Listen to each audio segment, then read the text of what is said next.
Olho de Horus.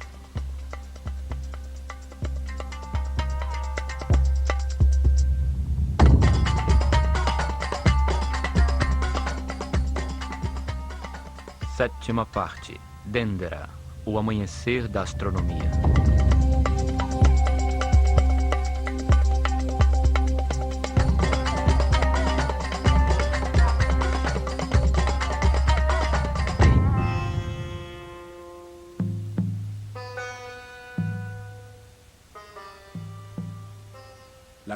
A cultura egípcia foi formada em torno de uma série de templos religiosos construídos em locais especialmente escolhidos ao longo do Nilo.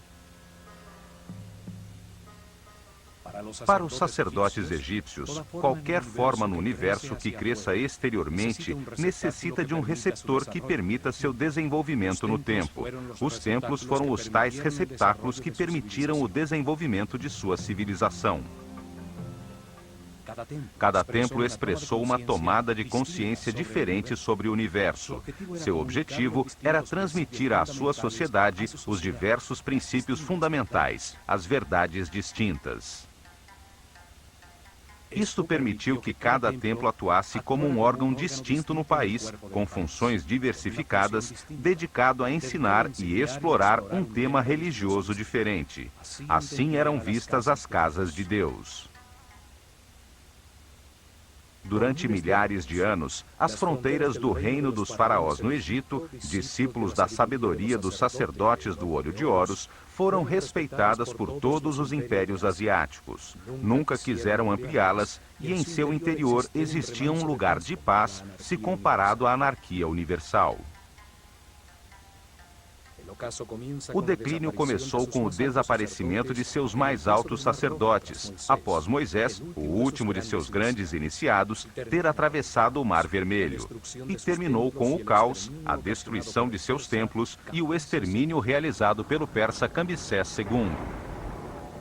Após a morte de Ciro, o maior governante da Ásia, e que manteve uma relação de paz e respeito com o Egito, seu filho Cambyses II assumiu o poder para comandar o exército mais poderoso da época. Era um déspota cruel e brutal, que odiava a sabedoria, a estabilidade e o poder dos faraós. Obcecado por provar que seus deuses eram os mais poderosos, invadiu o Egito em 525 a.C. Assassinou Psamético III, o último faraó nascido legitimamente nestas terras, e a maioria dos sacerdotes da escola de mistérios do Olho de Horus. Arrasou os templos e queimou os papiros que continham toda a sabedoria armazenada por várias gerações.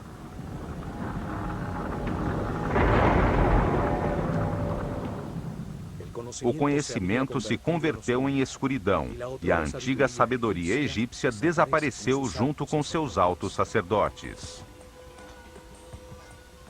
Cambyses II estabeleceu uma cruel servidão que duraria 200 anos, até a chegada de Alexandre o Grande em 322 a.C., recebido como salvador pelos egípcios. Alexandre ordenou a reconstrução de seus templos e, após sua morte, Ptolomeu I, um de seus generais, deu início às dinastias ptolemaicas que viriam reinar por quase 300 anos. O templo dedicado a Hathor, que já existia em Dendera desde 5400 a.C., foi reconstruído pelos reis macedônios como um método piedoso para legitimar o seu poder.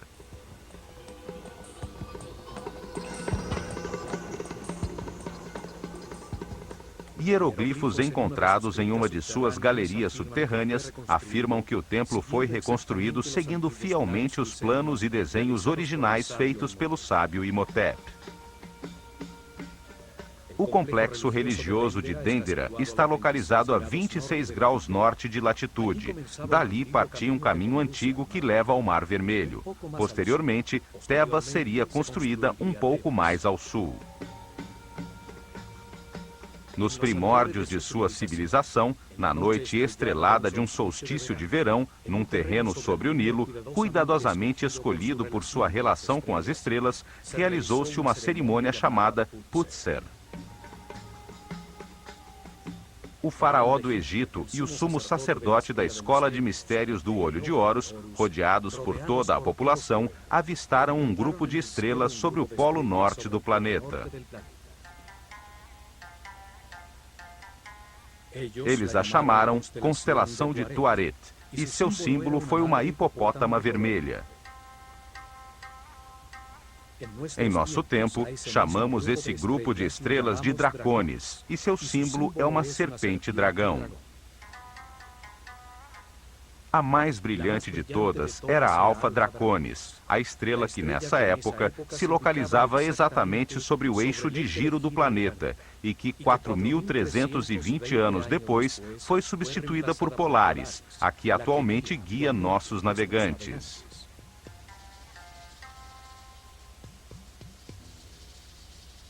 O avanço do sistema solar em seu giro ao redor do centro da galáxia determina que durante esse ciclo de 25.920 anos, 6 estrelas diferentes brilhem sobre o polo. A estrela sobre o polo representava a força materna fundamental, geradora da substância que permitiu o desenvolvimento da vida no universo, o princípio feminino que foi chamado de Hathor e a quem foi dedicado esse templo. O faraó e o sumo sacerdote estenderam uma corda entre duas estacas, orientando-a exatamente para Alfa Draconis. A sacerdotisa do templo pregou as estacas com um martelo de ouro, definindo assim o eixo do templo, a coluna vertebral que daria organização a seus santuários. Colocaram as pedras dos 4 cantos que determinaram os limites do muro protetor do complexo, uma muralha elevada que mantinha afastado o inimigo da vida, o qual desejava perpetuar-se. Colocaram sua porta principal voltada para o norte, a última de uma série de pórticos que vinham do Sancta Sanctorum do Templo de Hathor e demarcavam o segmento do céu por onde Alfa Draconis aparecia, facilitando a sua localização à noite para registrar sistematicamente seus movimentos.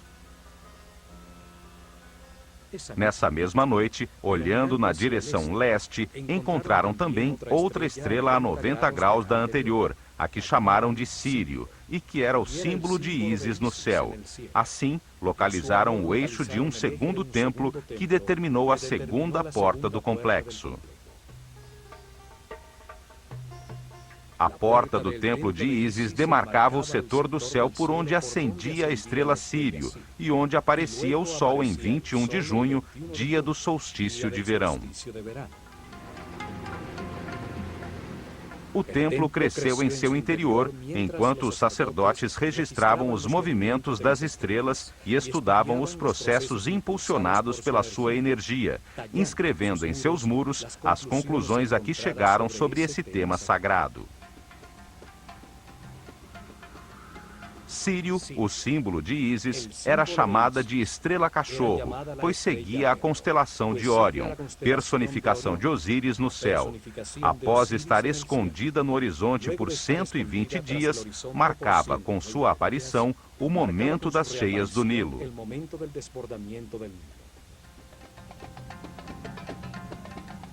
Então permanecia visível durante 40 dias, o mesmo tempo que duravam as inundações.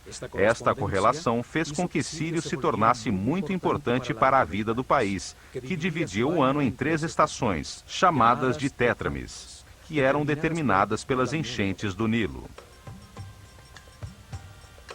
As festividades do ano começavam com a cheia do Nilo, e Sírio marcava com sua reaparição no céu esta importante data. Quando a estrela desaparecia, o rio recuperava seus níveis normais. O calendário e a sincronização da vida egípcia com o sol e as estrelas era tão importante que o faraó do Egito, ao assumir suas funções, deveria jurar que nunca alteraria as datas do calendário. No entanto, o dia em que Sírio reaparecia no céu dependia da latitude do templo onde era esperada, pois na Elefantine do Sul se via a estrela 7 dias antes do que na Bubastes do Norte. Por esta razão, os sacerdotes também usavam o sol como relógio para determinar a duração do ano, pois o solstício de verão coincidia com a reaparição de Sírio. Em Dendera, frente ao horizonte do templo de Ísis, primeiro Sírio ascendia no céu e depois o sol aparecia. Ao amanhecer do dia do solstício de verão, Sírio e o Sol marcavam em um relógio cósmico o início do Ano Novo Egípcio. Em uma cerimônia no terraço deste templo, era acendido o fogo novo para todo o país.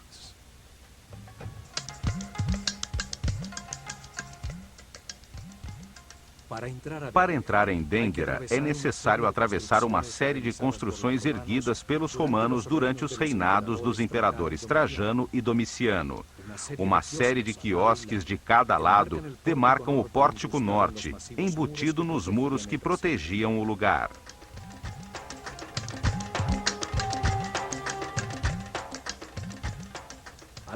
Ao atravessar-se o pórtico, aparece ao fundo, com seu eixo principal orientado para o norte, a fachada com as 6 colunas atóricas do imponente templo principal, dedicado ao estudo das estrelas.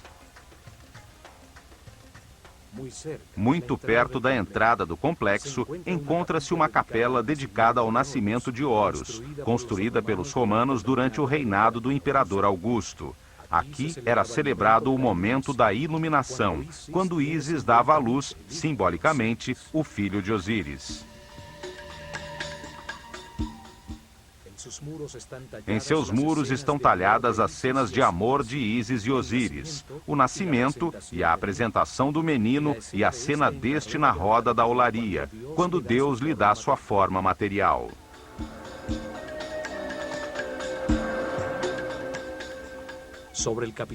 Sobre o capitel de suas colunas está representado o deus Bes, protetor das grávidas e que favorece ao nascimento das crianças.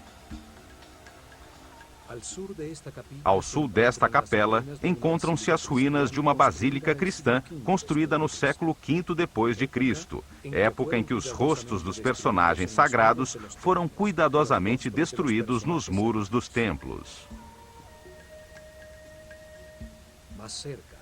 Mais próximo ao templo principal surgem as ruínas de um sanatório, onde se internavam os doentes que vinham ao templo de Hathor em busca de cura.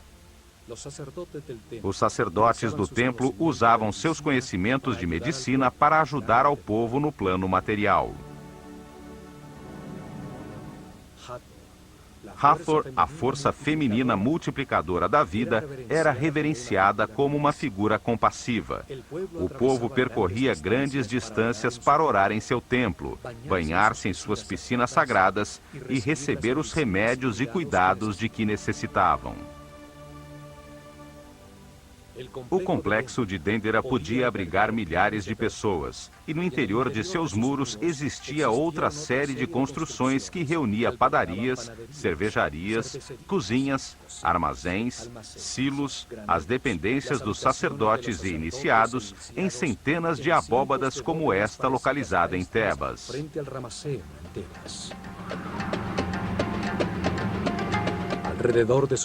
Ao redor de seus muros externos, o povo construiu suas casas. Daí surgiu um polo de desenvolvimento sob o cuidado dos guardiães do conhecimento, os sacerdotes do olho de Horus. O desenho da fachada do templo de Hathor é diferente do templo egípcio tradicional, pois suas colunas frontais estão unidas até meia altura por muros extremamente decorados.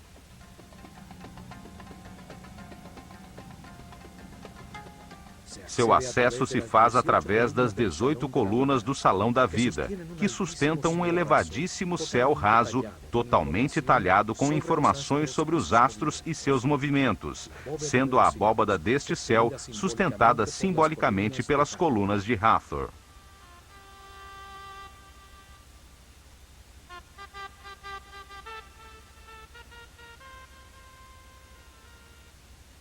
Cada coluna tem a forma de um sistro, um instrumento sagrado que faz vibrar uma série de discos de metal utilizado pelas sacerdotisas de Hathor, padroeira da dança e da música, para produzir uma vibração que adormece a consciência.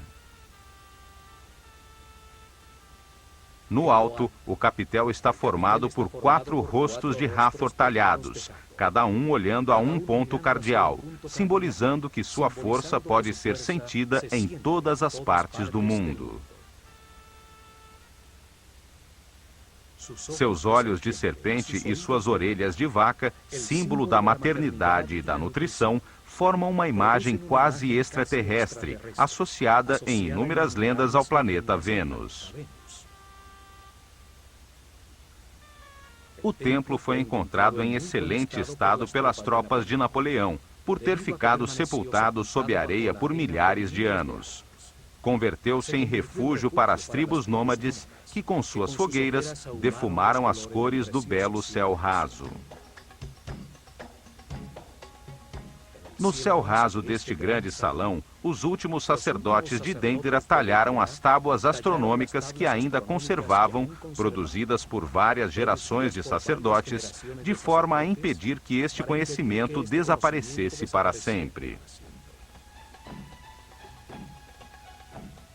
Todas as constelações que formam os signos do zodíaco aparecem representadas em suas barcas simbólicas, com imagens do Nut, o símbolo dos céus, que devorava o sol todas as noites para que renascesse ao amanhecer.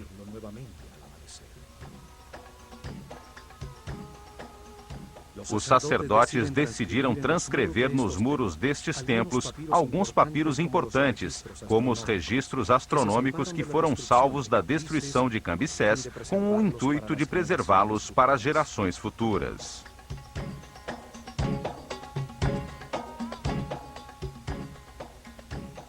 Neste salão, chamado de A Casa da Vida, os escribas trabalhavam nos papiros sagrados, nos tratados teológicos, nas orações dos rituais, nas tabelas de registros astronômicos.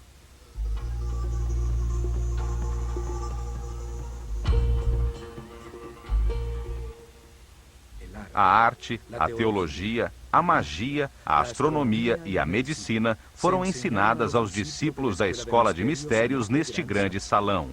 Aqui foi registrada a mudança regular e sistemática das constelações circumpolares para acompanhar a precessão dos equinócios. Atravessando o altíssimo salão, chega-se ao Salão das Aparições, uma câmara mais baixa sustentada por 6 colunas, de onde surgia da penumbra de seu santuário a brilhante estátua dourada da deusa Hathor, ao sair para as cerimônias religiosas e procissões.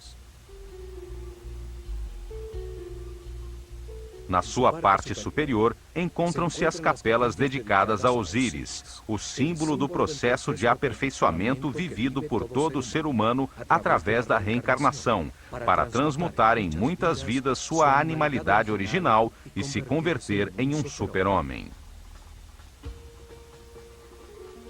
Uma das capelas tem o famoso zodíaco de Dendera, que ilustra como ocorre este processo enquanto o sistema solar dá um giro ao redor da galáxia, e a outra ilustra o mito de Osíris.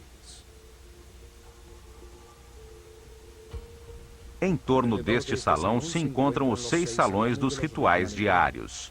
O primeiro guardava os objetos dedicados ao culto. O Salão da Purificação, que tem uma porta que conduz ao lago sagrado, era utilizado ao amanhecer em seus rituais de limpeza.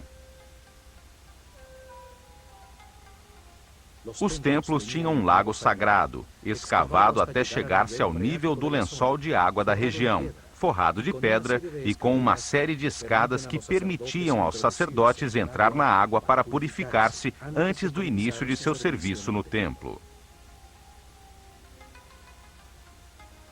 No salão seguinte, organizavam-se os ofícios. Conduzia ao corredor de acesso a escada de caracol que chega ao terraço do templo, utilizada às noites no registro da abóbada celeste. Do lado esquerdo, o salão do fundo comunicava-se com o exterior para receber as oferendas que todos os dias o povo levava a seus guias espirituais. Os mantimentos e animais dedicados ao sacrifício eram armazenados e preparados nas duas outras câmaras. Pelo Salão das Aparições, chega-se ao corredor das duas escadas do templo. À direita, a escada de caracol simbólica por onde subia a procissão que levava o santuário portátil, a barca de ouro com a imagem de Hathor, até o terraço para aguardar a aparição do sol no solstício de verão. Simboliza a escada da luz. Cada degrau, a vida mais acima na escala da consciência, a matéria que se eleva até o espírito.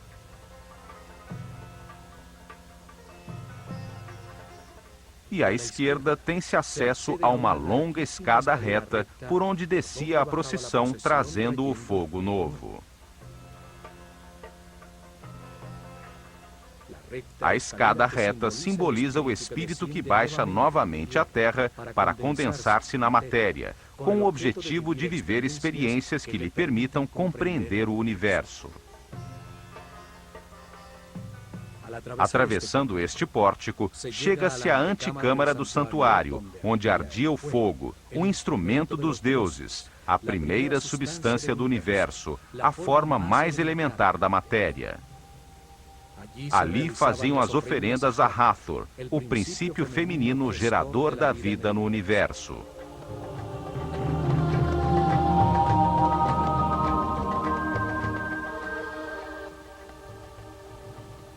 À esquerda deste salão estava a capela onde guardava-se a barca de ouro, o santuário portátil, símbolo do movimento físico do Sol. A barca da vida era usada para levar a imagem de Hathor no dia da lua nova, no terceiro mês do verão, durante o Festival do Belo Encontro, em uma procissão florida pelo Nilo até o Templo de Horus, em Edfu.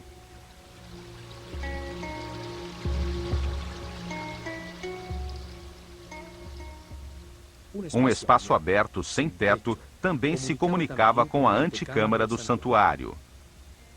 Frente a ele estava a chamada Capela Pura.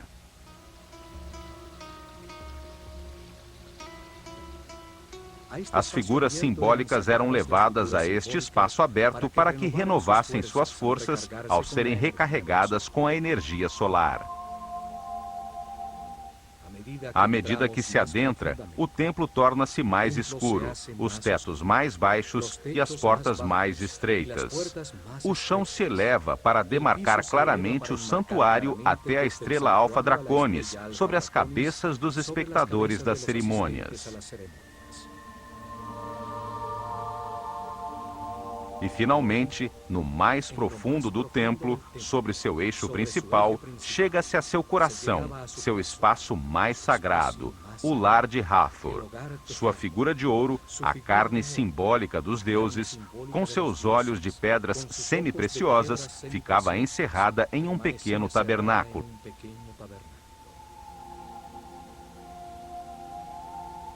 Somente o faraó e os mais altos sacerdotes da escola de mistérios do Olho de Horus podiam entrar aqui após uma intensa cerimônia de purificação com água.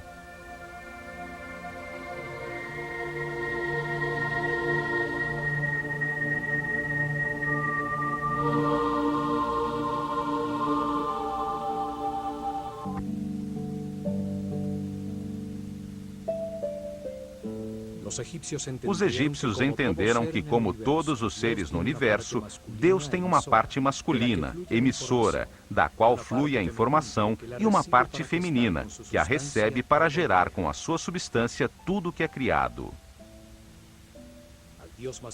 Ao Deus masculino deram 3 nomes. Chamaram-no Atum, quando ainda não havia criado o universo e permanecia não manifesto. Chamaram-no Ptah, quando organizou e criou o universo, as estrelas, os planetas e os reinos naturais. e chamaram-no Amon-Ra, quando sobre toda a criação deu lugar à consciência do homem. De forma similar, também deram 3 nomes à sua parte feminina.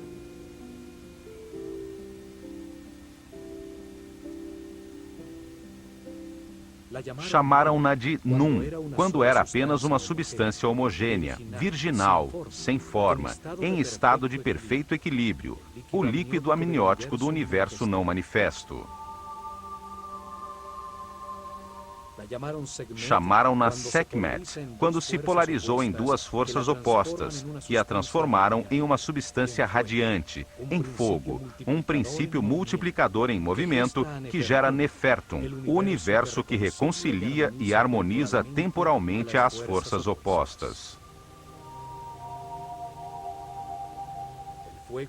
O fogo produz o movimento, o tempo e o espaço. Sua intensidade, que coagula, produz os estados sucessivos da matéria, o ar, a água, a terra e, por último, a força da vida, representada por Hathor, a substância que gera e multiplica as consciências que experimentam o espaço-tempo. E a chamaram de Mut, quando gerou as 4 forças que impulsionam a consciência evolutiva do homem. As 4 forças são Osíris, Ísis, Set e Neptis. Entendendo Hathor desta forma, ela é a barca da vida, a barca da luz. Representa o amor, a grande matriz das consciências do universo, a barca do norte, que contém o princípio de toda a natureza. Aqui em seu tabernáculo, Hathor, a força da vida, recebia as preces dos que queriam prolongá-la ou curá-la.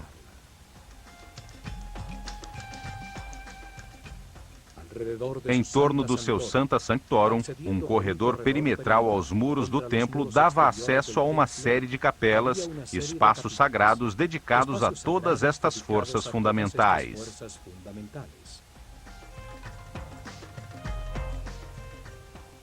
Estas capelas eram reconhecidas desde fora pelos desenhos talhados de seus símbolos sagrados no muro exterior do templo e permitiam que o povo que não podia entrar, pois só tinham acesso os sacerdotes e os iniciados, orasse e pedisse ajuda às forças fundamentais do universo.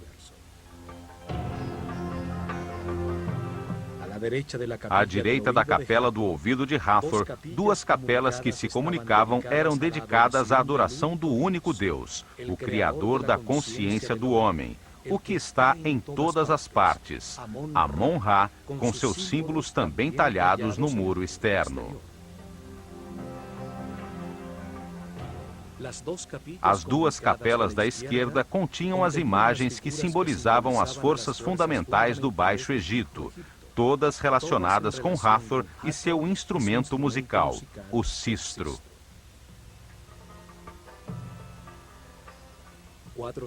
4 santuários à direita, dedicados a Horus, a Sokar, a Ísis e, por último, ao Nomo de Dendera, o patrono ou santo da região do Egito onde se localizava o templo.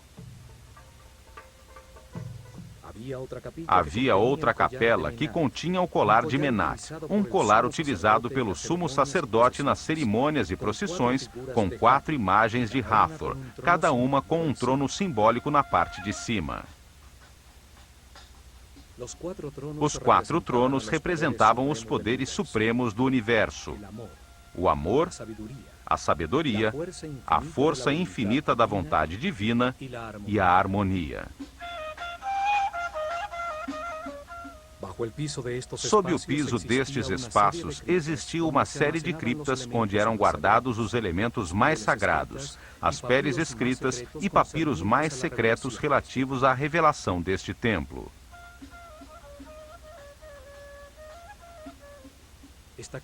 Estas criptas têm uns misteriosos baixos relevos de Horus que sustentam uma espécie de flor com uma serpente em seu interior.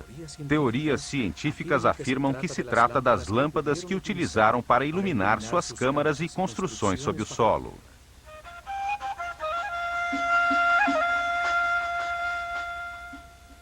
Ao subir a escada reta, chega-se ao terraço, o espaço dedicado ao registro da abóbada celeste. No canto sudoeste do terraço, encontrava-se o quiosque onde os sacerdotes esperavam a aparição das estrelas e a saída do sol no ano novo, que acendia com seus raios o novo fogo.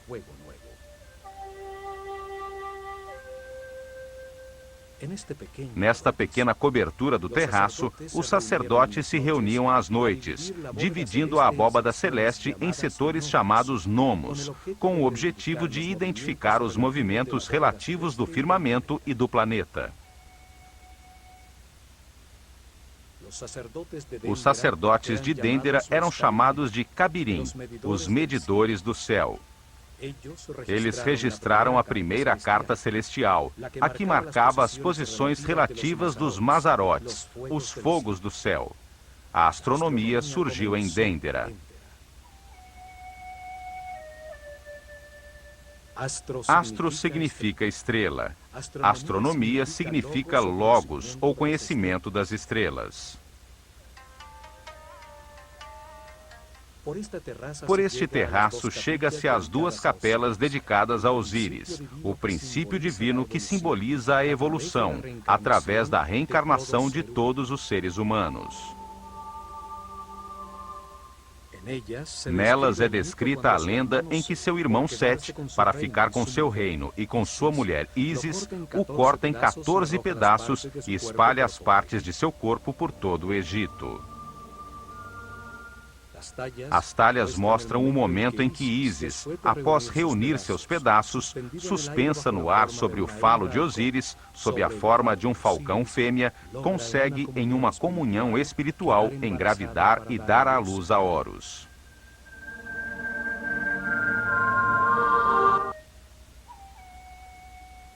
No teto da segunda capela encontra-se o chamado Zodíaco de Dendera, uma imensa lousa de pedra com uma talha da abóbada celeste em torno do Polo Norte, como era visto em 700 a.C., durante o solstício de verão à meia-noite. É uma cópia da lousa original que encantou Napoleão ao entender seu profundo significado e que se encontra hoje no Museu do Louvre, em Paris. Em uma capela como esta, neste mesmo lugar e durante milhares de anos, os sacerdotes do Olho de Horus estiveram atualizando periodicamente, sobre um papiro, um mapa dos céus como este. A cada solstício de verão, ano após ano, por milhares de anos, marcavam a posição relativa do sistema solar e da Terra. Os sacerdotes que sobreviveram ao persa Cambyses II talharam na pedra para a posteridade um grafismo que se salvou da destruição, com uma das últimas atualizações do mapa celestial, tal como era visto em 700 a.C., durante o reinado do faraó Taharqa, na 25ª dinastia. A abóbada celeste é sustentada por 8 imagens de Horus ajoelhado e 4 figuras femininas de Ísis. Um círculo de hieroglifos une esta disposição simétrica. Naquele momento, a abóbada celeste estava pintada de azul, ressaltando as imagens simbólicas. As varas sagradas das 4 figuras marcam um ponto perto do centro da abóbada. Saturno, o pai dos planetas, Júpiter, Marte e Osíris, que representa a constelação de Órion, com sua estrela companheira Sírio, personificação de Ísis no céu. Apontam para os seios de Tuaret, a mãe hipopótama com rabo de crocodilo e patas de leão, que preside a abóbada e que representa a constelação que é chamada hoje de Draco, onde brilhava a estrela Alfa Draconis, exatamente sobre o eixo de rotação do planeta. O eixo do templo está orientado 71,5 graus para nordeste, a fim de demarcar em seus pórticos o segmento de céu onde aparecia a estrela polar Alfa Draconis, que na abóbada aparece sobre o seio da hipopótama. A seu lado, encontra-se a constelação do Chacal Vermelho, com a estrela Mizar em sua pata dianteira, a representação egípcia da constelação da Ursa Menor, com a estrela que hoje chamamos de Polaris. Alfa Draconis, sob o seio de Tuaret, está fora do ponto central da abóbada, marcando o desequilíbrio necessário para que exista o movimento elíptico do universo, que fará com que a estrela Polaris, que se encontra no centro da abóbada, se situe sobre o eixo do planeta. A estrela polar, ao redor da qual parece girar a abóbada celeste, era muito importante para os egípcios, pois representava a energia sobre o eixo de rotação do planeta, sobre sua coluna vertebral, que organiza os órgãos de todo ser vivo, desde um inseto a um homem ou um planeta. Além disso, durante o reinado de Senéfro, muito antes da construção da Grande Pirâmide, seus sacerdotes haviam profetizado que quando Alfa Draconis fosse substituída por Polaris, chegaria o fim de sua civilização, como descrito no papiro de Nefer-Rohu. O templo de Hathor estava orientado para registrar as constelações situadas em volta do eixo de rotação da Terra, as 6 constelações circumpolares, cuja energia atinge o planeta há muito mais tempo e de forma mais direta que as constelações zodiacais.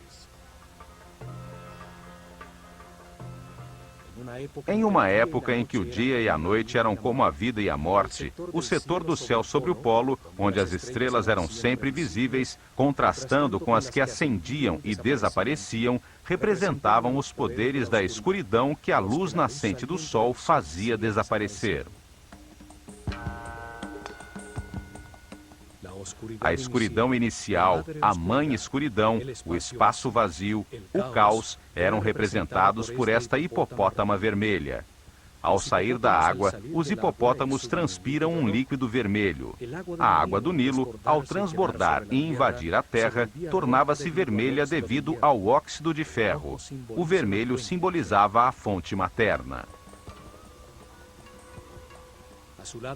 A seu lado se veem também as outras constelações circumpolares, como a constelação da Pata, com sua estrela Mesquet, hoje denominada constelação de Cefeus, com sua estrela Alfir, e a constelação de Hércules.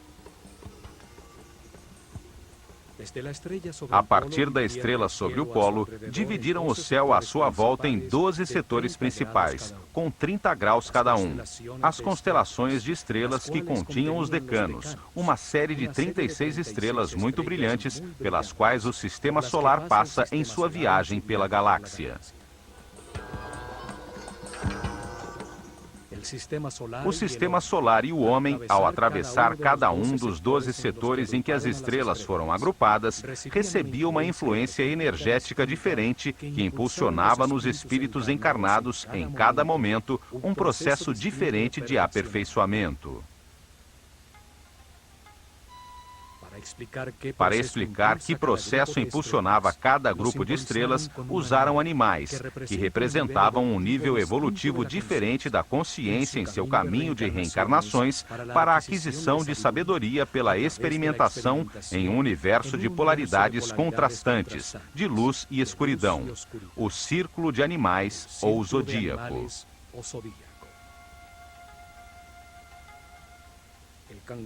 O caranguejo de Câncer simboliza o eu sinto, o animal que se retira a seu refúgio de água para digerir o seu alimento espiritual quando a consciência se movimenta de maneira incerta e começa o seu processo evolutivo experimentando os sentidos pela primeira vez.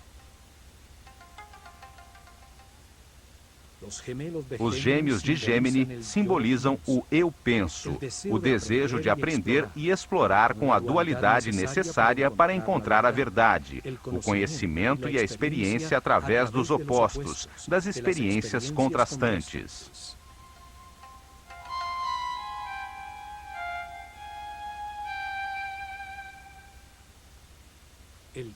O touro de Taurus desperta a maternidade das fêmeas, impulsiona os processos com o eu tenho, as posses materiais, a raiz que permite à terra receber o poder da vida para dar fruto, a fertilidade.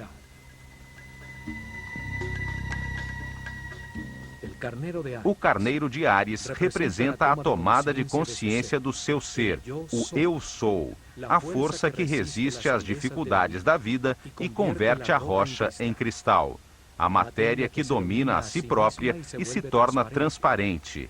É o poder de procriação que põe a vida em movimento, a primavera.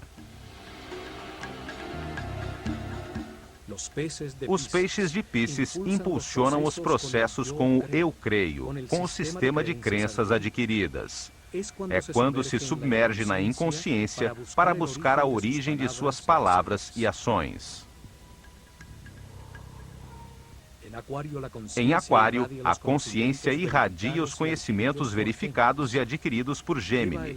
Leva a água das altas frequências do livre espírito aos mundos mais remotos, simbolizando o eu sei. Capricórnio utiliza esses conhecimentos adquiridos, simbolizando o eu uso, para concentrar a matéria até tornar-se transparente. Na era de Sagitário, o eu vejo, a consciência evolutiva já é um ser que cresceu além de sua natureza animal, o centauro, com sua consciência dirigida ao divino. É o poder espiritual do pensamento, a sabedoria da idade.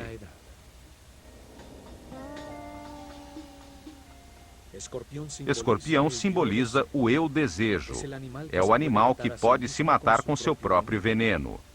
Uma era em que se vivem experiências para entender que o universo é perfeito e que se tem tudo o que é necessário para a felicidade. Não há que se desejar nada. A balança de Libra simboliza o eu equilíbrio. Aprende-se a ceder, a ser flexível ante todas as situações da vida para atingir a harmonia. Todas as experiências são medidas. Conserva-se apenas o que for valioso. Virgem simboliza o eu analiso. É quando se colhe a safra, a maternidade do universo e se vivem processos para aprender a não reagir, a pensar antes de falar. E por fim, Leão, o símbolo do eu posso, o rei dos animais, o grande pai do zodíaco, a força do fogo que verificou todas as verdades, experimentando na própria carne os resultados de suas decisões, em milhões de situações ao longo de muitas reencarnações. Neste ponto, o homem deixa de identificar-se com seus instintos animais, sua consciência deixa de ser um estábulo onde vivem suas paixões descontroladas. Abandona o círculo dos animais. Leão se projeta sobre Câncer, a porta para a escala seguinte do universo, onde, como guia dos processos de outras consciências, serão experimentadas situações de mais responsabilidade, para seguir seu caminho do aperfeiçoamento de volta a Deus. O processo evolutivo está completo quando, ao longo de muitas reencarnações, as 12 energias fundamentais são recebidas e os diferentes processos que elas geram são experimentados.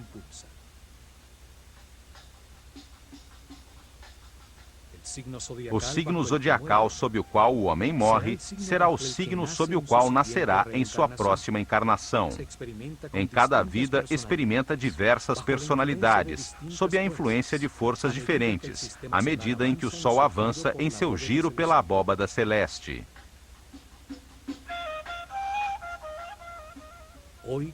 Hoje conhecemos este giro como precessão dos equinócios, mas não entendemos seu profundo significado em nosso próprio processo evolutivo.